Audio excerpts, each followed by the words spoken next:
Hola a todas las personas que nos siguen en este canal. Vamos a darle continuación a la lectura de este libro de Zecharia Sitchin, el 12º planeta. Y vamos a hacer ahora la quinta continuación. Lo hemos dividido así en partes para ir leyendo poco a poco. En la quinta continuación sería esta.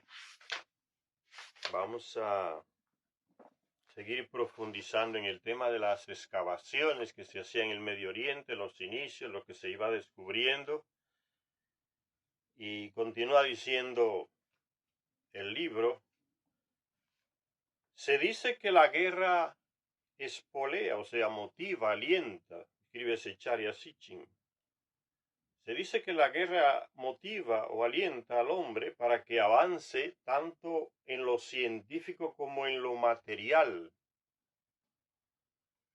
Esta frase es importantísima, se puede actualizar hoy, está sucediendo hoy. Se dice que la guerra motiva, alienta al hombre para que avance tanto en lo científico como en lo material. Y ustedes saben que hay diferentes tipos de guerra. Las sanciones, por ejemplo, que está aplicando Estados Unidos a varios países, sobre todo a Rusia, a Venezuela, a Nicaragua y a Cuba ya con más de 60 años, eh, es un tipo de guerra para vencerla económicamente, destruir esos países económicamente, a fin de que se sometan a los dictados de Estados Unidos. Solo que hasta hoy no han dado resultados, ningún país se ha sometido. Y son distintos tipos de guerra. Una sanción incluye diferentes tipos de guerra. Guerras son decisiones unilaterales, son decisiones ilegales porque no están apoyadas por el derecho internacional. Estados Unidos tomó esa decisión y se la impone a los países en base a que es más fuerte que ellos, militarmente sobre todo. Entonces los bloquea y no le hace caso a nadie, le pasa por encima al derecho internacional, a las Naciones Unidas, a las decisiones del Consejo de Seguridad. Y después él mismo está procurando esas instituciones para actuar, para que le den aval a cosas que él plantea. Es una cosa contradictoria y ridícula, es una falta de ética eh, eh, que llega al extremo. Entonces son diferentes tipos de guerra. Y, y esos países bloqueados, lo que se ha visto hasta el día de hoy es que en medio del bloqueo de esa decisión, ese tipo de guerra, ha dado pie a que esos países de repente comiencen a crear, los habitantes comienzan a crear alternativas, a desarrollar alternativas en diferentes planos, o en los mismos planos en que se le impone las sanciones, que son un tipo de guerra, por ejemplo, a nivel mediático, a nivel económico, a nivel científico. Los países comienzan de repente a crear cosas en esos niveles que ellos no tenían antes. ¿Para qué? Para sortear esas sanciones. Y lo que se ve entonces es que las sanciones cada día más fracasan. Entonces, no solamente la guerra a nivel de cañonazos y bombas, sino a ese nivel que suponen las sanciones unilaterales, injustas o abusadoras, como podríamos decir. Los pueblos comienzan a crear alternativas. Miren el hecho de Cuba, de Irán, de Venezuela. Comienzan a buscar alternativas, a crear cosas que ellos no imaginaban que podían conseguir a nivel científico. Entonces es una lucha permanente y en la lucha, en la imposición de esa guerra, entonces los pueblos como que se le abre esa vena creativa. Por eso dice Zecharia Sitchin aquí, se dice que la guerra motiva al hombre para que avance tanto en lo científico como en lo material. Esos son hechos concretos que estamos mencionando, una realidad. Pero parece que en el antiguo Sumer fue la construcción de un templo lo que motivó o alientó a la gente y a sus soberanos a alcanzar un mayor desarrollo tecnológico, la construcción de los templos, o sea, la construcción de la residencia de los Anunnaki, de los llamados dioses. Dice que entonces que eso espoleó, como una espuela que se le aplica a un caballo y arranca, velocidad tremenda por el golpe que se le dio, el punzazo que se le dio, espoleó a la gente y a sus soberanos a alcanzar un mayor desarrollo tecnológico, comercial, de transporte, arquitectónico y organizativo, y exactamente como está pasando en esos países bloqueados por Estados Unidos. Exactamente, fíjense. Espoleó a la gente, o sea, las motivó, las alentó, y a sus soberanos a alcanzar un mayor desarrollo tecnológico, comercial, de transportes, arquitectónico y organizativo. Y todavía viendo esas condiciones, esas situaciones, Estados Unidos continúa con esa terquedad de las sanciones, o sea, como que no tiene más nada. Ya nomás le quedaban las sanciones y no están funcionando, ya no le queda más nada, porque a nivel de guerra no puede. Que los Estados Unidos se han caracterizado por atacar a países que están desarmados. Es el imperio más extraño que yo he visto. Estudiando la historia de todos los imperios, este es el imperio más extraño. Es un terror que tiene a que sus soldados mueran y sean llevados allá en sacos de plástico negro. Eso lo aterroriza. Entonces primero desarma y después ataca. Eso fue lo que hicieron con Libia. Le quitaron todas las armas y Gaddafi cometió el error de desarmarse y lo atacaron. O atacan a Yugoslavia, que no tiene las armas. Ahora, atacar a Venezuela, que tiene armas rusas, no lo hacen. Atacar a Cuba, que tiene armas rusas, no lo hacen. Atacar a Rusia, que tiene sus armas, no lo hacen. En el fondo es miedo. Entonces las sanciones es lo único que les queda y no están funcionando. Entonces se alienta como respuesta a ese tipo de guerra, que son las sanciones, a la creatividad. La gente y sus soberanos son alientados y motivados a alcanzar un mayor desarrollo tecnológico, comercial, de transporte, arquitectónico y organizativo. Eso es lo que está sucediendo exactamente, señores.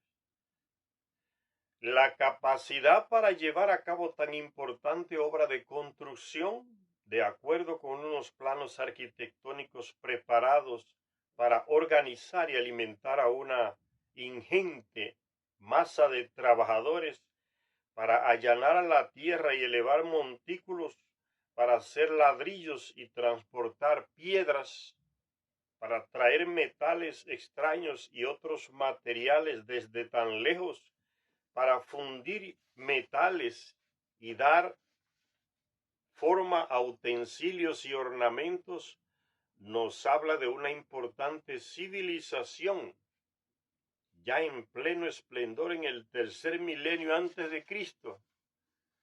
3000 años antes de Cristo, señor, y se aplica exactamente lo que está pasando hoy. Miren la actualidad de estos escritos. Aún con la maestría que implica la construcción de hasta los más antiguos templos sumerios, estos no eran más que la punta del iceberg de las posibilidades y la riqueza de los logros materiales de la primera gran civilización que se conoce del hombre, la civilización sumeria. Además de la invención y el desarrollo de la escritura, sin la cual una gran civilización no podría llegar a ser, a los sumerios también se les atribuye la invención de la imprenta. Y desde pequeño nos enseñan que quien inventó la imprenta fue el alemán Gutenberg. Y uno va aprendiendo esa mentira, ¿no? Y ensalzando la ideología europea, porque es de Europa que nos vino esa idea. Y se nos transmite en las escuelas. ¿Quién inventó la imprenta? El alemán Gutenberg. Mentira. Los sumerios ya imprimían cosas. Era una civilización con un desarrollo mayor. Los sumerios ya imprimían. Dice, también se les atribuye a los sumerios la invención de la imprenta, milenios antes de que Johann Gutenberg inventara, entre comillas, dice, lo coloca a acechar y a Sitchin, aquí esa palabra, inventara la imprenta a través de tipos movibles.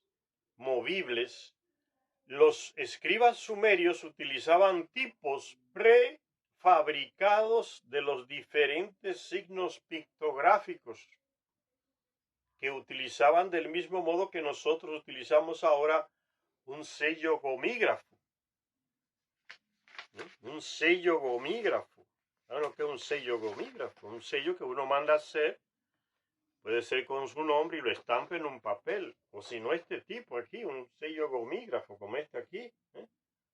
Que se imprimen los números, se colocan al revés en el sello y salen al derecho en positivo en la hoja. Un sello gomígrafo, decimos hoy.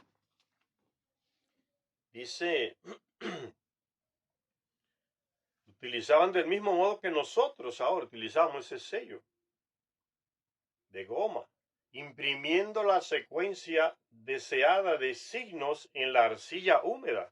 Entonces, en lugar de imprimir en un papel los signos, símbolos, lo imprimían en arcilla húmeda. Un tipo de sello gomígrafo actual.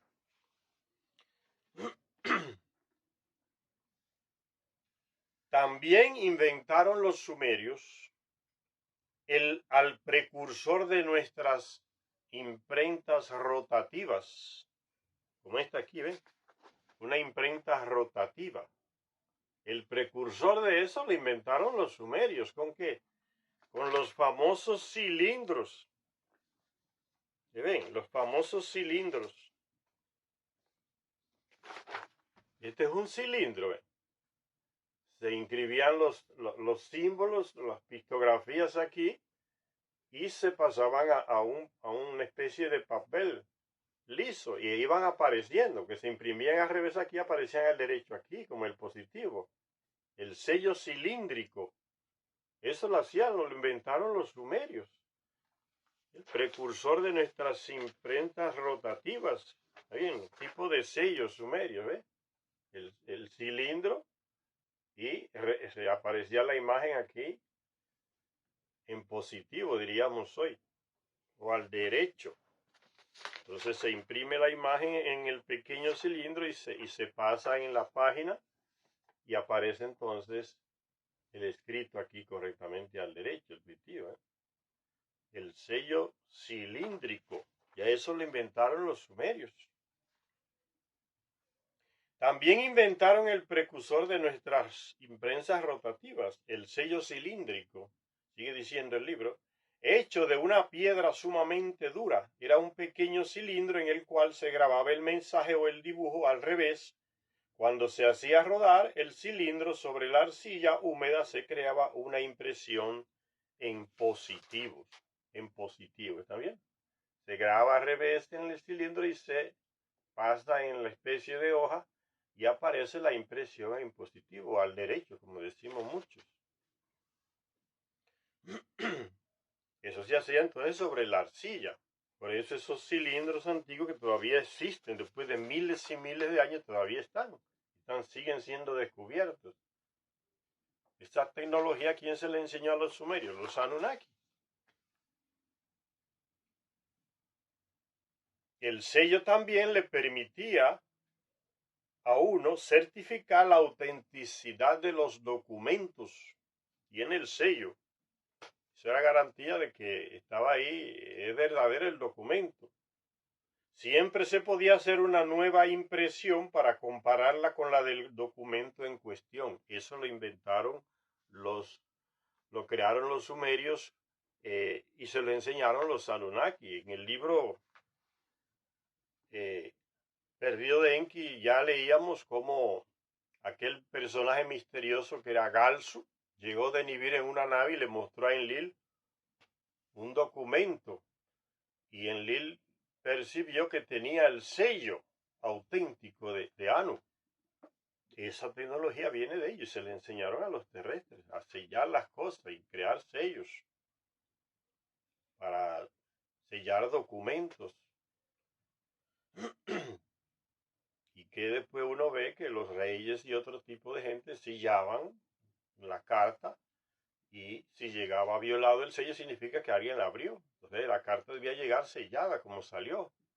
Si se quebraba la tinta no había manera de restituirlo otra vez encima de ese papel. El sello también le permitía a uno certificar la autenticidad de los documentos. Siempre se podía hacer una nueva impresión para compararla con la del documento en cuestión. Muchos registros sumerios y mesopotámicos no necesariamente estaban relacionados con lo divino, o sea, con los llamados dioses o lo espiritual, sino con cosas tan cotidianas como el registro de las cosechas, la medida de campos y el cálculo de precios. Ciertamente no es posible alcanzar determinados grados de civilización sin un avance paralelo de las matemáticas, de la astronomía, de diferentes ciencias. No es posible. Nosotros conocemos el sistema decimal, el sistema, pero los sumerios también, que ya lo crearon los sumerios también, el sistema decimal. Dice, existe también el sesagesimal, basado no en el 10 como el decimal, sino en el 60. El sistema sumerio llamado sesagesimal combinaba el mundano número 10 con el celestial 6. El 10 con el celestial 6. Para obtener la cifra base de 60. Recuérdense que 60 era el número que se le hace cuando los Anunnaki comenzaron a decirle a los terrestres que lo designaran por números, y esos números los usaban los Anunnaki para designarse entre ellos según la categoría de poder que tenían. Entonces el máximo número era el del rey de Nibiru, que era Anu. Entonces tenía el 60 asignado para él. Después venía el 50, que era Enlil, que era el primer comandante en jefe aquí en la Tierra, el 50. Y ese mismo número Enlil se lo transmitió a Ninurta, su hijo, que él iba a ser el heredero del comando aquí en la Tierra. Aunque después que Marduk dio el golpe de estado y tomó el poder, rabiosamente Enlil se lo transfirió a él, número 50, para que reinara. Y como le dijo irónicamente a Enki, tómalo, toma el 50 y reina encima de las ruinas que ya hay. Si querías reinar, reina encima de esas ruinas, te doy el 50, lo tienes, entonces es tuyo. Después Enki, que tenía el 40, y a las mujeres se le daba el 10 o el 5, por ahí. Dice, el sistema sumerio llamado sesagesimal. ¿Saben quiénes usaban el sistema sesagesimal? Recuérdense que en el libro de Enki le dije que Ningisida, el hijo de Enki, que ayudó a crear a los terrestres junto con Enki y con su media hermana Nigmak, ellos tres, que era un cientista también, igual que su padre Enki, era la cantidad de conocimiento que esa gente tiene en la cabeza, los Anunnaki, no se puede comparar con nada que tengamos. Sabían de todo, en medicina, en biogenética, en otras cosas, era inmenso el conocimiento. Y que Ningisida fue expulso de la segunda región, allá lo que hoy es Egipto, por Marduk cuando regresó del exilio, lo expulsó porque Ningisida lo había ocupado ese lugar. Y lo expulsó, y Ningisida vino a parar por aquí en Mesoamérica con un grupo de seguidores africanos, y que por eso las estatuas estas que aparecen en Costa Rica y esos lugares por ahí, estatuas de piedra, esas caras de piedra de africanos, fueron la gente que vinieron con Ningisida. Y por eso aparecen en Mesoamérica esos observatorios astronómicos que los construyó Ningisida también, para calcular el tiempo, a ver si era el del cordero, era el del toro todavía. ¿Y por qué los mayas usaban el sistema sesagesimal? Ustedes pesquisan en la historia de Honduras, van a ver que los mayas usaban el sistema sesagesimal, no el decimal. El decimal lo impuso Marduk en Egipto, en lo que hoy es Egipto, después que expulsó a Ningisida. Y Nigisida había establecido el sexagesimal, el sistema. Llegó Marduk y lo eliminó otra vez de Egipto. Y Nigisida entonces vino aquí a Mesoamérica e implantó ese sistema. Les enseñó a los habitantes de Mesoamérica y descendientes de Caín los Cinea el sistema sexagesimal. Entonces, si ustedes pesquisan la historia de Honduras, por ejemplo, para ponerle un ejemplo, la historia de Honduras, van a ver que los mayas usaban el sistema sexagesimal. Pues por ahí estuvo Nigisida, él fue que lo implantó. Sistema sexagesimal, como lo había hecho ya en la segunda región que hoy decimos que es de Egipto. El sistema sumerio llamado sexagesimal combinaba el número mundano, dice Secretaria Sitchin 10, con el celestial 6, para obtener la cifra base de 60. En algunos aspectos, este sistema es superior al nuestro actual, que usamos el sistema decimal nosotros actualmente. Es superior el sexagesimal en algunos aspectos, dice Secretaria Sitchin. En cualquier caso, es incuestionablemente superior a los sistemas posteriores de los griegos y de los romanos, el sistema sexagesimal. Entonces, lo máximo, cuando hablamos de cultura, de transmisión de conocimiento, de métodos que se usan, ya con esta lectura de estos textos sumerios, señores, ya no podemos estar remitiéndonos a los griegos y a los romanos, ni a los egipcios. El origen es Sumeria, fueron ellos, enseñados por los Anunnaki, y ahí nació todo, Y los otros pueblos simplemente copiaron los egipcios, los griegos y los romanos. Entonces nuestra fuente no es como nos enseñaron la historia que viene de Europa, que son los romanos y los egipcios y los griegos. La base está en Sumeria. A los sumerios les permitía dividir en fracciones y multiplicar millones, calcular las raíces o elevar los números a varias potencias. Quien sabe de matemática, la raíz cuadrada, elevar un número a tal potencia, ya entenderá lo que estamos hablando aquí, lo que dice Charia Sitchin en su libro. A los sumerios les permitía este sistema sexagesimal dividir en fracciones y multiplicar millones, calcular las raíces o elevar los números a varias potencias. Este sistema no solo fue el primer sistema matemático conocido, sino también el que nos dio el concepto de posición numérica. Del mismo modo que en el sistema decimal, el número 2 puede ser 2 o 20 o 200, dependiendo de la posición del dígito. También en el sistema sumerio, el 2 significa 2 o 120 o 2 veces 60. Y así sucesivamente, dependiendo de la posición. Los 300, Charia Sitchin está hablando de los logros que habían conseguido los sumerios, guiados por los Anunnaki. Los 360 grados del círculo, el pie y sus 12 pulgadas, esas son las medidas antiguas que todavía se usan en Inglaterra y muchos en Estados Unidos también lo usan, un sistema que no es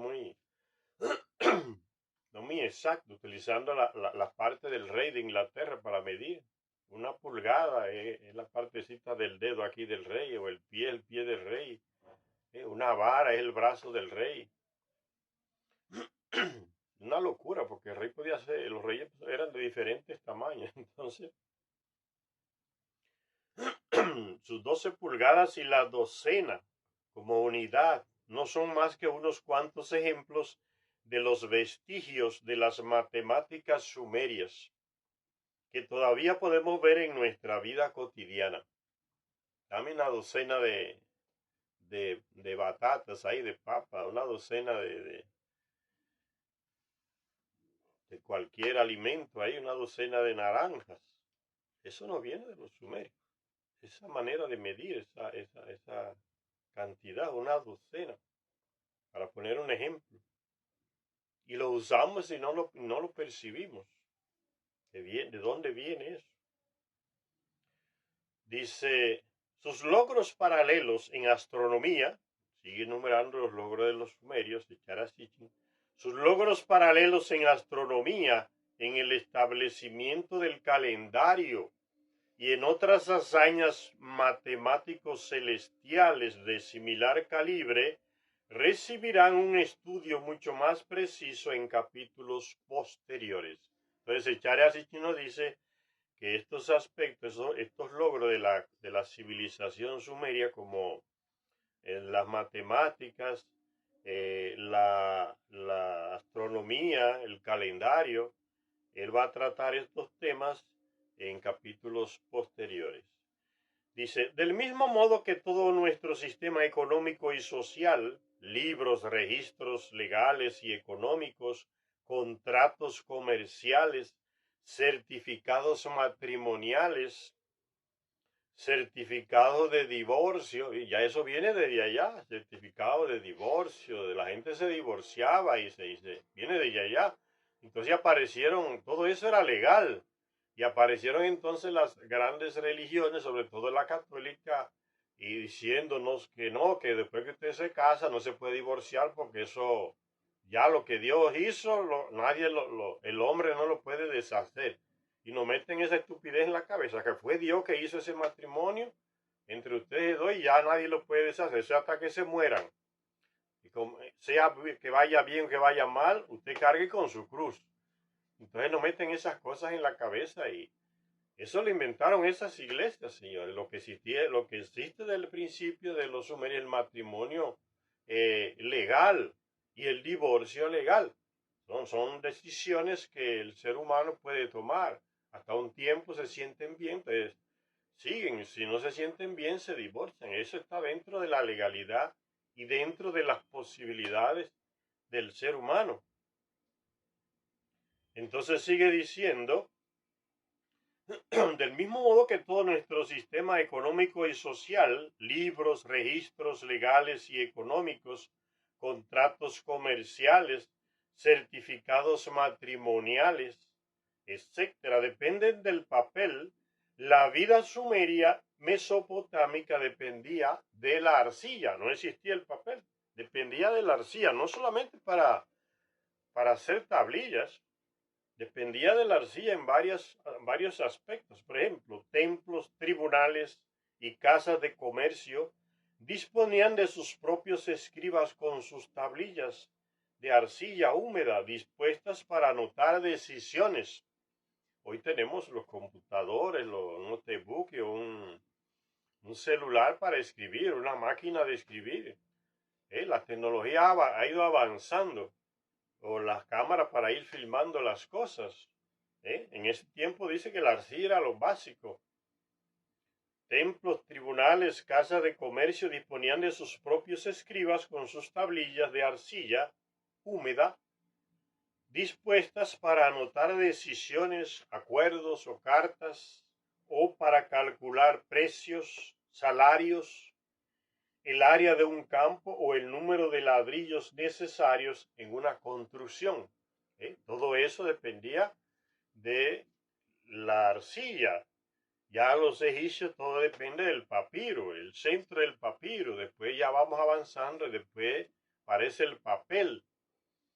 La arcilla también era la materia prima básica en la manufactura de utensilios de uso cotidiano y de recipientes para el almacenamiento y el transporte de bienes. Todavía se sigue usando, señores. En muchos lugares se sigue usando la arcilla, el barro quemado en hornos, para hacer objetos que contengan agua, que el agua se guarda bien fresca en esos objetos, en esos cántaros de arcilla, de barro quemado, cocido. Fíjense, a miles y miles de años esas cosas se siguen usando. Un sistema saludable, extremadamente saludable. En lugar de guardar las cosas en envases plásticos que son venenosos, guárdenlo en objetos de arcilla, de barro quemado.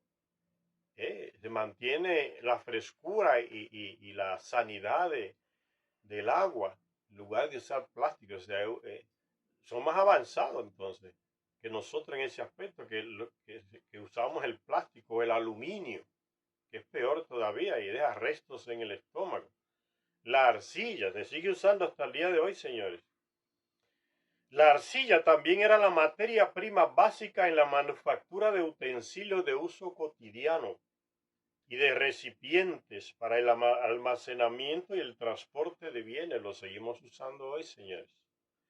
También se utilizó para hacer ladrillos, otra cosa en la que los sumerios fueron los primeros, algo que hizo imposible la construcción de casas para el pueblo, de palacios para los reyes y de templos para la residencia de los dioses, los llamados templos. A los sumerios se les atribuye dos avances tecnológicos que hicieron posible combinar la ligereza con una fuerte resistencia en todos los objetos de arcilla.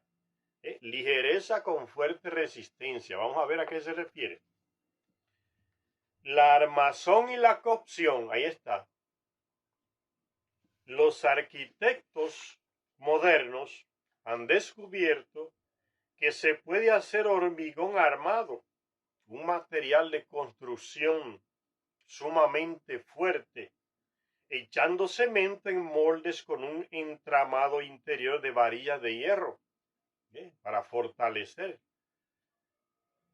Pero hace mucho que los sumerios fueron capaces de dar a sus ladrillos de arcilla una gran fortaleza, haciendo lo mismo, no con cemento, fíjense, mezclando la arcilla húmeda con trozos de carrizo o paja. Carrizo es un tipo de hierba que se da cerca de los pantanos. Fortalecían los ladrillos con ese tipo de hierbas. Entonces, de allá nos viene esa práctica. Ahora fortalecemos los ladrillos de cemento con varillas de hierro. Fortalecía mezclando la arcilla húmeda con trozos de esa planta llamada carrizo, o si no con paja. También sabían que a los objetos de arcilla se les podía dar resistencia y durabilidad cociéndolos al horno, igual que hacemos con los ladrillos hoy. Los seguimos. A miles de años que ellos nos enseñaron, dejaron ese, y a ellos le enseñaron los Anunnaki. Cuando Enki llega, le dice a sus compañeros que fabriquen objetos de ladrillos para construir las primeras casas allá en Eridu, donde él se instaló, y después se le enseña eso a los terrestres, para que aprendan a construir ciudades, a coser ladrillos, coser el barro en los hornos. Dice, también sabían que a los objetos de arcilla se les podía dar resistencia y durabilidad cociéndolos en el horno. Se lo enseñaron los Anunnaki, los famosos dioses. Fue gracias a estos avances tecnológicos, el horno es un avance tecnológico también, que se hizo posible la construcción de los primeros edificios y arcadas del mundo, así como la elaboración de la primera cerámica duradera, cociéndolos en el horno. La invención del horno, un lugar donde conseguir unas temperaturas intensas pero controladas, sin correr el riesgo de que los productos se llenen de polvo o cenizas, hizo posible un avance tecnológico aún mayor. La edad de los metales, con el uso del horno llegó todo eso. ¿Quién se los enseñó a los sumerios? Los Anunnaki. ¿Quién les enseñó a los indígenas de América que ya sabían fundir los metales, conocían la metalurgia? Y los españoles y portugueses aprovecharon ese conocimiento de los indígenas, se los enseñaron los indígenas, sea forzado, sea por el bien, pero se los enseñaron los indígenas a esos españoles y portugueses, y así ellos comenzaron a producir más armas de metales. La fundición de minerales, ¿quién se la enseñó? Ninurta, Caín, que llegó aquí y fue el origen de los indígenas de América, pobló América con sus descendientes, Caín, que no le crecían pelos ni barba, por la mutación genética, el cambio genético que Ningishida le hizo antes de ser deportado del Edén, cuando mató a su hermano Abael. Fue aquí que lo trajo. Él no vino, lo trajeron en una nave, Ninurta, a él, algunos seguidores y a una de sus hermanas como esposa. Y sus descendientes aquí son los que llenaron el continente. Y ya sabían levantar ciudades, le enseñó Ninurta, que era el tutor de Caín desde pequeño, a fundir metales, a construir barcos, a construir ciudades, a construir torres grandes, pirámides. Y ahí nos viene todo eso. En el libro perdido de Enki ya vimos todos esos detalles. Los hornos para fundir metal y la metalúrgica lo aprenden los europeos cuando llegan aquí y los indígenas se los enseñan a fundir metal, la metalurgia. Los europeos solo sabían fundir pequeñas cantidades de metal. Toman y eso lo esconden ellos. Dicen que vinieron a civilizar aquí, pero no dicen lo que aprendieron con los indígenas. Nunca lo dicen. Es el orgullo idiota de los europeos que se sienten superiores en todo. No, fuimos allá a civilizarlos porque todos eran salvajes. Mentira. Eso es lo que a ellos le enseñan allá en sus escuelas. Por eso hablan así hasta el día de hoy.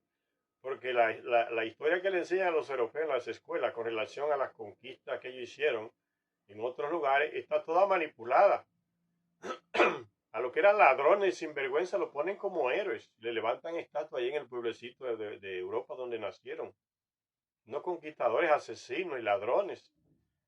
Lo tienen como héroes. Le manipulan toda la historia. Ellos crecen con esa idea, ¿no? Que vinieron aquí, que eran superiores y le enseñaron la civilización a estos salvajes por acá. Porque eso es lo que le enseñan a ellos allá en los libros. Le manipulan la historia. O sea, crecen en la ignorancia. Dice entonces que el horno ayudó a dar ese paso tremendo. La invención del horno, un lugar donde consiguieron las temperaturas intensas pero controladas, sin correr el riesgo de que los productos se llenen de polvo o cenizas, hizo posible un avance tecnológico aún mayor. La edad de los metales se le llama ahora entonces, la edad de los metales. Se da por cierto que el hombre descubrió que podía dar formas útiles o agradables a algunas piedras blandas, pepitas de oro naturales, así como compuestos de cobre y de plata, en algún momento de los alrededores de 6.000 años antes de Cristo, del 6.000 antes de Cristo. Los primeros objetos de metal moldeados se encontraron en las tierras altas de los montes Sagros y del Taurus. Sin embargo, como señalaba un tal R. Forbes, la metalurgia en el mundo antiguo, en el Oriente Próximo de la antigüedad, el suministro de cobre natural se agotaba con rapidez y el minero tenía que recurrir a las minas. Esto precisaba del conocimiento y de la capacidad para encontrar y extraer el mineral metalífero, triturarlo, fundirlo y refinarlo, procesos que no se podían haber llevado a cabo sin el horno y sin una tecnología mínimamente avanzada. El arte de la metalurgia no tardó en abarcar también la habilidad para alear el cobre con otros metales. Todo eso se le enseñó al ser humano, al terrestre, el Anunnaki, que ya lo sabían hacer, obteniendo como resultado un metal fundible, duro, pero maleable, al que llamamos bronce. Los Anunnaki también descubrieron aquí el bronce, lo dice en el libro de Enki. Descubrieron cómo fundir metal y mezclarlo con otros y descubrieron el bronce. El arte de la metalurgia no tardó en abarcar también la habilidad para alear el cobre con otros metales, obteniendo como resultado un metal fundible, duro, pero maleable, al que llamamos bronce. La edad del bronce, nuestra primera época metalúrgica, fue también una contribución mesopotámica a la civilización moderna. Todo nos viene de allá, de los sumerios. En la antigüedad, gran parte del comercio se dedicaba al comercio de metales. También se formó a partir de aquí la base para el desarrollo en Mesopotamia de la banca y de la primera moneda, ¿ven? A lo que llevó la metalurgia y el horno, a la banca y a la primera moneda, el shekel, que significa lingote pesado, shekel de plata. Del nivel que alcanzó la metalurgia en la antigua Mesopotamia, Sumeria, nos hablan las muchas variedades de metales y aleaciones para las cuales se han encontrado nombres sumerios, porque fueron ellos que lo inventaron, ahí fue que inició. Sumerios y acadios, así como su amplia terminología tecnológica. Es decir, los sumerios eran los que tenían esa alta tecnología, esa terminología tecnológica, porque ahí fue que nació ese desarrollo tecnológico. Esto desconcertó durante cierto tiempo a los estudiosos, como dice Charasichin, los llamados estudiosos, se quedaron desconcertados, ya que Sumer en su territorio carecía de minerales metalíferos y sin embargo la mayor parte de la metalurgia comenzó indudablemente allí. ¿Qué significa eso? Que los metales serán traídos de otro lugar, de otras tierras lejanas también.